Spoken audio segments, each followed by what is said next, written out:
Hello friends, आज के video में हम लोग पढ़ेंगे तत्सम और तद्भव। हिंदी भाषा के पहले दो वीडियो आपने देखे होंगे जिसमें आपने हिंदी भाषा की उत्पत्ति कैसे हुई थी वो सब कुछ पढ़ा है। आज की वीडियो में तत्सम और तद्भव शब्द क्या होते हैं उनके बारे में हम पढ़ते हैं।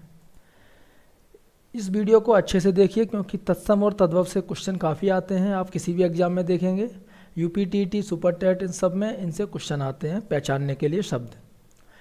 तो सबसे पहली बात तो ये है, अगर हम एक दूसरे से बात करते हैं, अपने विचार को इधर से उधर भेजते हैं, तो उसके लिए हमें एक भाषा आनी चाहिए जो कि दोनों को पता हो। और ये भाषा मिलके बनती है शब्दों से, और शब्द मिलके बनते हैं ध्वनि या फिर वर्ण से। तो शब्द दो प्रकार के होते हैं, सार्थक और निरर्थक। सार्थक मीन्स जिनका कोई अर्थ हो, निरर्थक मीन्स जिनका कोई भी अर्थ ना हो, निकलता हो। और जैसा कि मालूम है, हर एक भाषा में थोड़ा थोड़ा परिवर्तन आता रहता है। ये उसकी एक स्वाभाविक क्रिया भी होती है। और धीरे धीरे समय के साथ साथ जितनी भी भाषाएं हैं दुनिया में, उन सब के रूप में थोड़ा थोड़ा परिवर्तन हुआ है। जैसे कि आप हिंदी भाषा को ही ले लीजिए। सबसे पहले संस्कृत थी, संस्कृत के बाद पाली, प्राकृत और अपभ्रंश से होते हुए कुछ शब्द जो हिंदी में आए। अब इनमें से क्या होता है, कुछ शब्द हैं जो कि जैसे कि तैसे ही आज भी बोले जाते हैं, और कुछ शब्दों में समय के साथ, वहाँ की एरिया के हिसाब से, जगह के हिसाब से और लोगों के हिसाब से कुछ ना कुछ परिवर्तन भी आए। तो इन्हीं सब फैक्ट को देखते हुए, जिस प्रभाव की वजह से इन शब्दों में थोड़ा चेंज आया है, कुछ जैसे कि तैसे हैं, तो शब्दों को चार भागों में बांटा है: तत्सम शब्द, तद्भव शब्द, क्षेत्रीय शब्द और विदेशी शब्द। ठीक है, अब इन चारों जो शब्द के प्रकार हैं इनके बारे में पहले देखते हैं। तत्सम शब्द, तत्सम का मतलब होता है, तत् मीन्स होता है उसके, यानी कि संस्कृत के, सम में समान। तो संस्कृत के समान जो शब्द हिंदी भाषा में ज्यों के त्यों रखे गए हैं उन्हें बोला जाता है तत्सम। जैसे कि आप हिंदी में जो 18 होता है उसे संस्कृत में क्या बोलते हैं, अष्टादश। तो अष्टादश एक तत्सम शब्द है। उसी प्रकार से जैसे अंगूठी को हम हिंदी में अंगूठी बोलते हैं लेकिन संस्कृत में बोलते हैं अंगुष्ठिका, तो जो अंगुष्ठिका है वो हो जाता है तत्सम शब्द। वैसे ही बात होती है तद्भव शब्द की। कुछ शब्द ऐसे हैं जो संस्कृत और प्राकृत से विकृत होकर के हिंदी में आए हैं। यहाँ पर विकृत का मतलब होता है उससे इफेक्टिव होके, क्योंकि पहले संस्कृत में थे, फिर वो प्राकृत में, फिर ऐसे दूसरी लैंग्वेज में होते हुए फिर हिंदी में आए, तो उन्हें बोला जाता है तद्भव शब्द। तत् प्लस भव, इसका मतलब होता है संस्कृत से उत्पन्न हुए हैं ये शब्द। ये शब्द संस्कृत से ज्यों के त्यों ना उठा करके अलग अलग, जैसे पाली, प्राकृत और अपभ्रंश से होते हुए हिंदी में आए हैं। तो इन्हें हिंदी तक पहुँचने के लिए एक बहुत ही लंबी यात्रा तय करनी पड़ी है।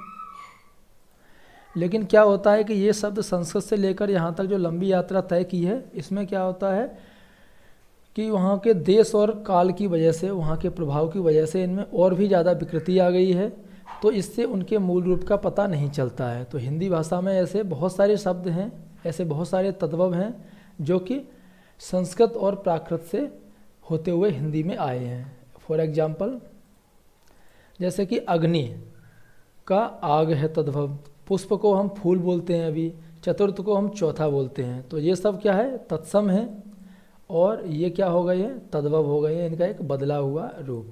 इसी तरीके से अगली जो भाषा है, प्रकार है, शब्द का प्रकार, वो है क्षेत्रीय। क्षेत्रीय मीन्स किसी एक क्षेत्र विशेष से। तो कुछ ऐसे शब्द हैं जिनकी मूल उत्पत्ति का तो मालूम नहीं है, लेकिन किसी न किसी क्षेत्र विशेष में वो बोले जाते हैं, और समय के साथ साथ उनका प्रसार होने की वजह से वो एक बहुत बड़े एरिया में उन्हें यूज किया जाता है।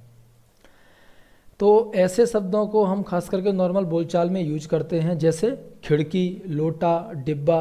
तो ये सब क्या हो गए, क्षेत्रीय शब्द हो गए। अब उसके बाद आती है बात विदेशी शब्दों की। तो विदेशी शब्द कौन से हैं, जो दूसरी भाषा से हमारी भाषा में आजकल हम यूज करते हैं। जैसे कि हिंदी में आपने देखा होगा, अगर हम बात करें हिंदी बोलते हैं तो बहुत सारे ऐसे शब्द हैं जो कि अलग अलग भाषाओं से हम लेके आए और हमें खुद नहीं पता है कि वो शब्द हिंदी के हैं कि अलग भाषा के हैं।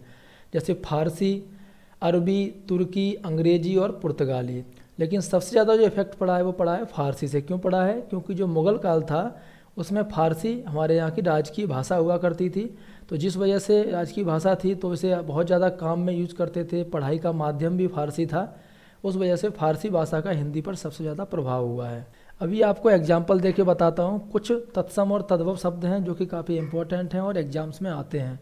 जैसे अमृत एक तत्सम शब्द है, लेकिन अमी तद्भव है, उसका अर्थ हुआ, दोनों का अर्थ सेम है। अक्षर को अक्षर ऐसे लिखते हैं जो कि हिंदी में है। अगम्य तत्सम है, अगम तद्भव है। अन्यत्र तत्सम है, अनत तद्भव है। आम्रचूड़ या अमचूर, ये दोनों तत्सम और तद्भव हैं। अन्न बोला जाता है तत्सम शब्द है और अनाज है तद्भव। और आर्द्रक तत्सम शब्द है, अदरक तद्भव है। अमूल्य तत्सम है, अमोल तद्भव है। आकाश तत्सम है और आकाश तद्भव है।